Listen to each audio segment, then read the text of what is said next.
Рустам Адумаров. Мен кейбір журналисттерді айтам да, палата деп айтпағыла, бізде палата жоқ деп. Чеховтың 6-шы палатасындай болбойлы, бізде жогорку кеңеш бар дегендей. Нурбек мырза, бул кесиптештерибиз туура маселе көтөрүп атат. Бул жөнөкөй маселе эмес. Биз ушул жерден бир 200 метр аралыкта турган жогорку кеңеш эмес, миңдеген чакырым башка мамлекеттер дагы ушуга реакция жасады. Эч нерсе болбогондой болуп, биз мыйзамдарды талкуу кылып отуруп алганыбыз эл өкүлчүлүгү деген бийик наамга татыксыз болуп калабыз. 23 киши кармалып аткан болсо, 23 үй бүлөнүн аркасында 5тен киши болсо дагы жүздөгөн кишилердин тагдыры маселе болуп атат. Көпчүлүк учурда өкмөт киргизип атат, президент суранып атат, ушуну кезексиз карап коелу, колубузда кагаз жок болсо деле кезексиз карап коелу деген демилгени көп көтөрөбүз. Мен ушул демилгеден колдонуп туруп биринчи жолу көтөрөм ушуну. Кезексиз эле бүгүн күн тартибине киргизип, болгондо да кече тийиштүү комитет караптыр. Тийиштүү комитеттин позициясы белгилүү. Ушуну кезексиз ушул маселеден карап баштасак, маалыматтарды угуп алгандан кийин анан мыйзамдарды талкууга өтө берсек. Аткарылбагандан кийин, мыйзамдар аткарылбагандан кийин үстөккө босток ала бергенден эмне пайда? Аткарылган күчүндө турган мыйзамдардын аткарылышы жөнүндө бир маалымат угуп коелучу, кандай болуп атыптыр, эмне болуп атыптыр? Биз кабыл алып кол коюп берип аткан мыйзамдардан пайда барбы, жокпу деген маселеге жооп болуп калат. Ошондуктан мен сунуш киргизем, жогорку кесиптештерибиз айткан маселени добушка коюп күн тартибине киргизип, кезексиз ушул маселеден баштасак дегенде. Рахмат. Арахан Кимсанбаевич, бул боюнча сунуш кирди.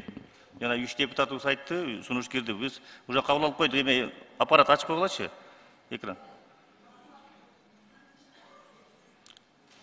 Бирок биз комитеттин чечимин көргөн жокпуз. Эгер комитеттин чечимин бияка киргизсе, анда карайт элек да, анда эме кылып. Бирок жана маалымат угуу боюнча биз киргиздик. Макул 57, каршы жок, баары 57, катталды 71. Күн тартиби толугу менен кабыл алынды. Анда урматтуу депутаттар, биринчи маселени карап баштай берели. Азыр айтабыз, такташып туруп, анан сунуштарды койбодумбу, добушка коюп 57 менен кабыл албадыкпы? Өттү, өтпөдүбү?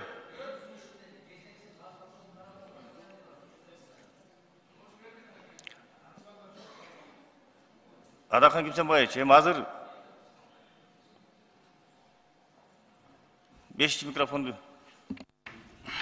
Нурбек мырза, туура, алар күн тартибине киргизүү боюнча маселе койду. Мен андан сырткары маселе коюп атам.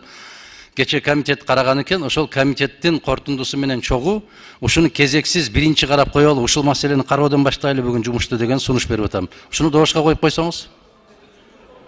Процедурный маселе да бул. Мен түшүндүм, Арахан Кимсанбаевич. Азыр мен Сүйүн Абдулдаевичтен сурайын.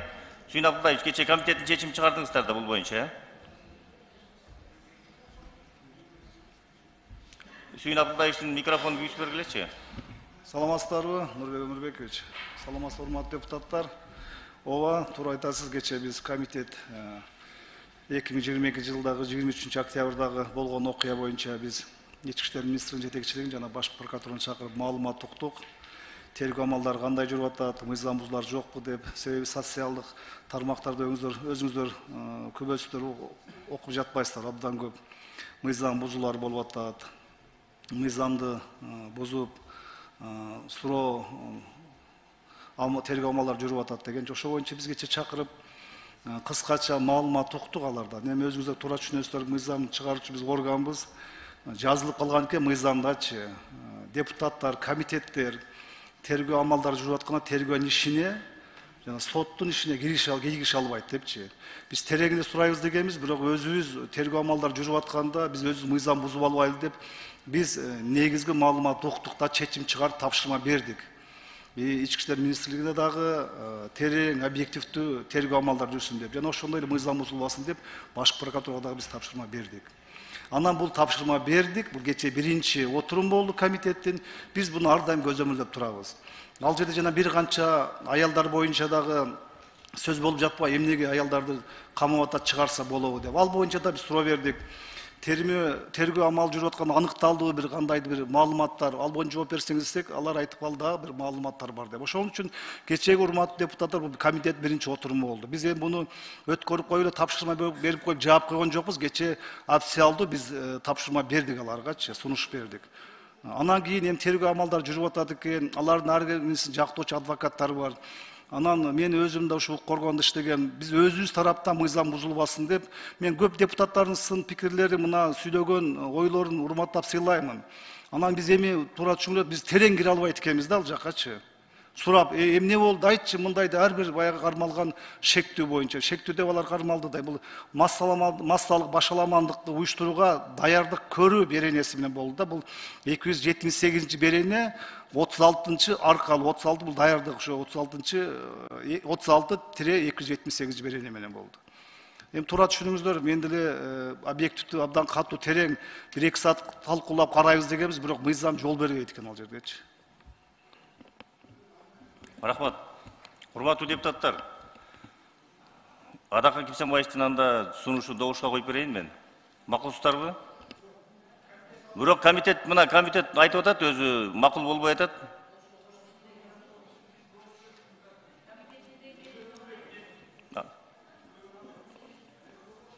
Микрофонду берип коелучу, Сүйүн Абдуллаевдикин. Нурбек Өмүрбекович, мен макул болуп аткан жерим жок. Мага окшоп, комитетке окшоп бардык депутат укугу бар, алар чакырып угушкангачы. Бирок мен негизги жанагы эрежесин айттым да, регламентте жазылып калыптыр. Кыргыз Республикасы мыйзамынын 3-чү беренесинде 2-нчи абзацына жазылып калыптыр да. Анан ошого мен такап эле кече айтып атам, атак мен азыр уруксат берип атат деген ал туура эмес. Ал уруксат ар кимге акылуу чакырып сураса. Жок, общий маалыматтар бул комитеттин чечимин айтып атат. Бирок азыр алар дагы кече бизге айткандан ашыкча айта албайт. Алар да себеби тергөө амалдары жүрүп атат, алар кире албайт. Себеби алар деле бизге айткан сөз буяк келип ошону айтышат. Угуңуздар, эч тоскоолдук жок, чакырып уксаңыздар, акыңыздар бар. Угу бериңиздер анычы. Рахмат. Биринчи микрофон. Саламатсызбы, урматтуу Нурбек Өмүрбекович, жана урматтуу депутаттар. Мен айтайын деген мына Сүйүн Өмүрзаковичтин айткан сөзү туурада мен коллегалардын сөзүнө кошулам, бирок бүт нерсенин өзүнүн орду бар да. Мен айтат элем, мына Адакан Кимсенбаевичкечи бүт каерден болсо баягы өзүнүн баягы пиарын чыгарганга, пиарын иштеп чыкканга баягындай көп сөздөр сүйлөп атат да. Мен Адакан Кимсенбаевичке айттым, токтотуңуз, мындай сүйлөгөн болбойт да. Элге пиар, жөнөкөй жерден пиар иштеп болбойт. Мамлекет азыр кыйын акыбалда турганда кичине бир мындай мамлекеттик сыр бар дейт, кичине бир мындай сабыр кылып турган жакшы. Анан мен айтат элем Адакан Кимсенбаевичкечи, кимден кийин баягы дин жөнүндө сүйлөйсүз, билем дейсиз, бирок билем дегениңиздин билбегениңиз өкүнүчтүү да. Дин жөнүндө сүйлөйсүз, ар дайым баягы выбор маалында, агитацион маалдарда дин жөнүндө сүйлөп жүргөнсүз. Андан билем дегениңизден билбегениңиз өкүнүчтүү да. Мен айтат элем, кимден кийин өлкө башчысына каршы сүйлөй турган болсо күндү карап таш урган мен бар да. Ал таш өзүңүзгө тийиши мүмкүн. Мындай кичине бир сыйлап мамлекетке ушундай биздин өлкө башчыда эч ким 30 жылда эч ким андай жакшы иштерди алып барган эмес. Мына күч баягындай күчтүү жанагы баягы аружаларды алып келип мамлекетке 30 жылда эч ким мындай биздин бийлик башында турган президентибизде эч ким иштеген эмес. Сиз 30 жылда бир кирпич алып келген эмессиз. Мен айтам, сизди азыр сиз менен тең келе турган бул жерде жигит мүнөздүү адамдар аз. Сиз менен тең бир гана баягы аял киши тең келбесе, мындай жөн жерден пиар иштеп, мындай бул жерде дүрбөлөң кылбаңыз элдичи. Күч органдар өздөрү чечет. Мына Сүйүн Абдуллаевдин сөзүнө мен кошулам.